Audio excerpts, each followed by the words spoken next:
Pessoal, pronto aí, ó. Esse silêncio, sentar cada um dos seus lugares, virar para frente, prestar atenção aqui, para que juntos possamos fazer a correção do teste. Bora lá, sentados cada um dos seus lugares, virados para frente. Cadê? A carteira de cada um de vocês.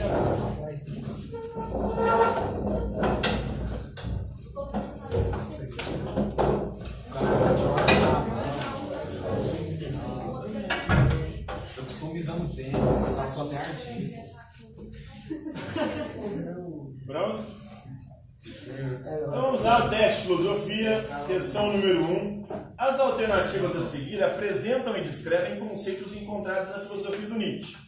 Então todos eles são conceitos do Nietzsche, exceto um. E mais ou menos não é conceito de Nietzsche também. Primeiro conceito, letra A vontade de potência. O que é a vontade de potência, a vontade de poder em Nietzsche? É o motivo básico da ação do ser humano. O Nietzsche é um voluntarista, portanto, para ele nós somos movidos não pela razão, mas pela vontade. E essa vontade é uma vontade de viver, de gozar a vida, de dominar, uma vontade de poder, de alimentar os nossos instintos, porque são eles que aumentam a nossa energia vital, segundo Nietzsche. Então, o primeiro conceito está dentro da filosofia do Nietzsche.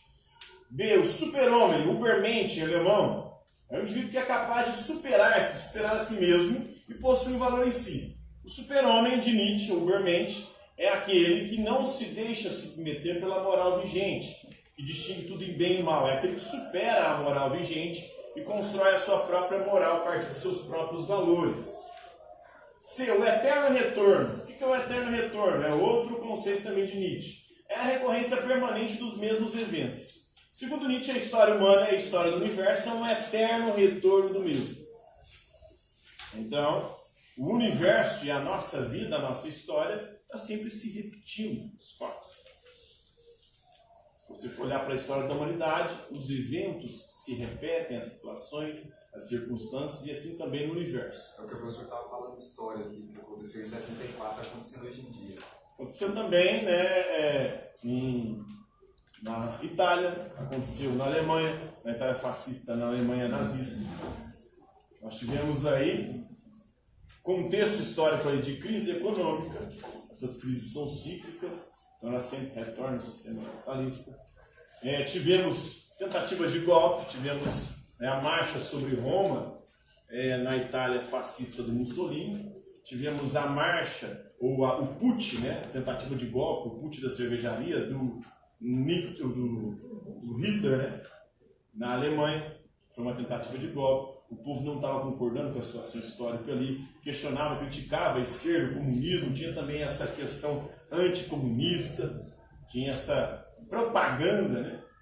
E já naquela época lá, o Goebbels, que era o ministro da propaganda do Hitler, ele era o rei das fake news. Inclusive a dele a expressão, né? Uma verdade dita 100 vezes. Aliás, uma mentira dita 100 vezes não é verdade. Então, se você ficar amassando aquilo na cabeça das pessoas, você vai conseguir. E usava na época, os meios de comunicação eram mais rudimentares, basicamente o rádio. Hoje, a possibilidade de você conseguir fazer isso é muito maior.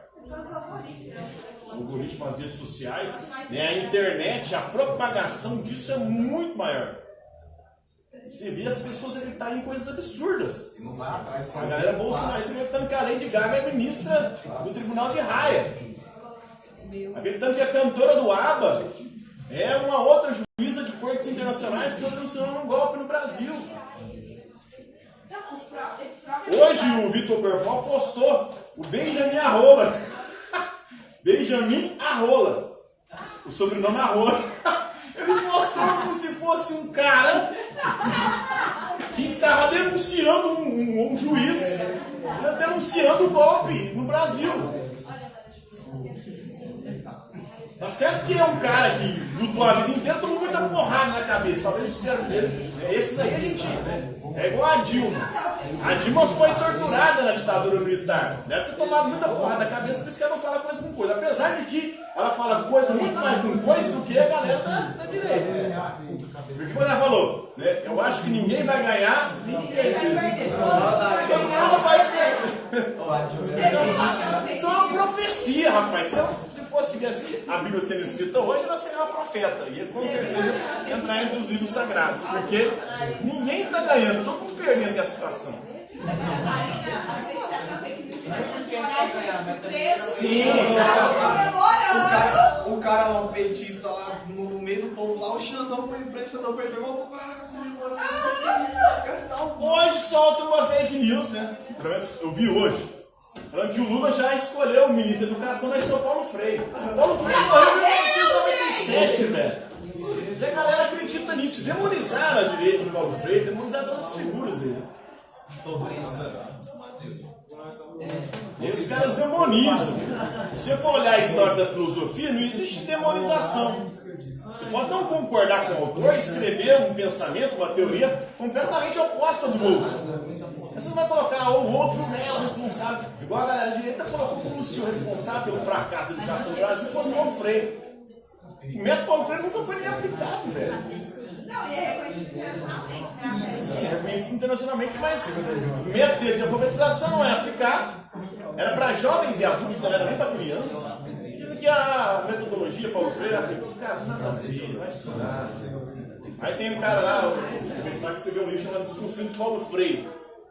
Aí eles pegam frases contextualizadas do texto de Paulo Freire para dizer que esses trechos mostram que o Paulo Freire não escrevia nada com nada.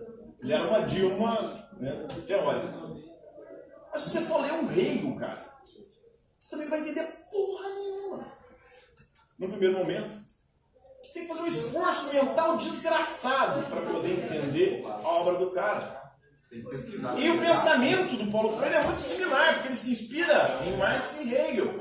Pensamento dialético, que é um pensamento que leva em consideração a contradição. Então o cara que não entendeu, o cara que não estudou a história da filosofia, ele é burro pra caralho. Porque se for pegar a maior parte dos autores, os filósofos, o Kant, também não dá para entender merda nenhuma se você ficar ali, né, anos e anos se debruçando sobre o texto para você conseguir. O trem é complicado mesmo. Aparentemente é completamente sem sentido. Mas sem sentido para você, que não tem experiência nenhuma com aquele tipo de estudo. Mas é, galera, é foda. Então essas coisas são eternas, recorrentes, né? Dá para falar, as fake news hoje só ganharam amplitude por causa da internet, mas sempre existiu fake news. A própria Bíblia um livro de fake news purinho, do começo ao fim. São coisas que estão completamente descoladas do contexto histórico, mas que as pessoas colocam, né? Os judeus e boa parte da galera mais fundamentalista acredita que o mundo tem 6 mil anos. Tem gente que fica derrapando. Derrapando baseado na Bíblia também. Nem fala disso, minha cabeça chega de ver. Se você for olhar os textos bíblicos, você vai ver que a construção histórica deles é uma dinâmica completamente diferente. No Novo Testamento, os evangelhos que narram a vida de Jesus, o evangelho que está mais próximo no tempo de Jesus é o evangelho de Marcos. E é o que tem menos milagres, menos capítulos. São 16 capítulos só, menos milagres. Ele foi escrito entre 60 e 70 depois de Cristo. Ou seja, de 30 a 40 anos depois de Jesus morreu. E o que acontece com toda figura histórica quando ela morre? Ela morre no começo, você se reúne e começa a conversar sobre ela. Por isso eles buscam Kelly, o livro de que é a fonte. Provavelmente os primeiros discípulos se reuniam só para refletir sobre as palavras de sabedoria de Jesus. Mas à medida que o tempo vai passando, todo mundo que conta um conto aumenta um ponto. Aí vai sendo construída a figura mitológica de Jesus. Aí vão acrescentando e glosando ali o que? Milagres. Pode ver que os evangelhos mais longínquos é o que tem os milagres mais extraordinários. O evangelho de João. Ele foi escrito por volta do ano 100, ou seja, 70 anos depois da morte de Cristo. Então, é isso, cara. Não só a história da humanidade é assim. E a história como ciência, essa mais rigorosa, que busca ir, né, nos pontos e buscar a realidade daquilo ali, essa é mais recente. A história como ciência que a gente entende hoje e compreende é do século XVIII para cá, do iluminismo para cá, que busca um rigor maior e que entende que as religiões elas são construções históricas e mitológicas, as figuras ali, muito mais mitológicas. Por isso que não sabe se Moisés existiu, se Abraão existiu, porque não há relatos confiáveis. Não pode ser que uma parte daquilo que tem isso tudo. Invenções, histórias, mitos. Sócrates é questionado, Sócrates tem muitos relatos paralelos. Então, aí por isso que eles falam, né? Até há questionamento se a figura histórica de Jesus existiu. É quase um consenso, não é totalmente um consenso, que existiu a figura histórica de Jesus. Mas que Jesus não foi essa unanimidade e essa figura tão destacada. Porque ele não é citado de forma direta por praticamente nenhum contemporâneo que estava escrevendo. Se tivesse feito tantas coisas extraordinárias, com certeza vários contemporâneos dele teriam falado sobre ele. Tem muitos textos contemporâneos dele, mas ele não cita ele. Aí quando cita de forma direta. Ah, tem os seguidores de Jesus, o Cristo. Mas nem sabem, então isso é na vida do cara. Então ele faz quase um amor, tem um grupo muito pequeno de seguidores. Ele começa a vingar depois, à medida que a mensagem vai se explodindo. E aí a mitologia sobre a figura dele vai se ampliando. Pronto!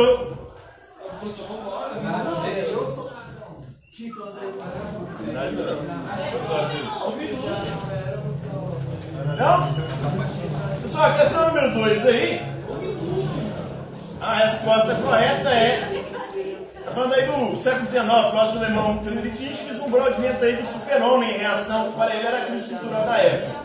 Na década de 1930 foi criado nos Estados Unidos o super-homem, outro super-homem totalmente diferente. Os dois são completamente opostos, né? Pode ser. Mas para, eu continuo.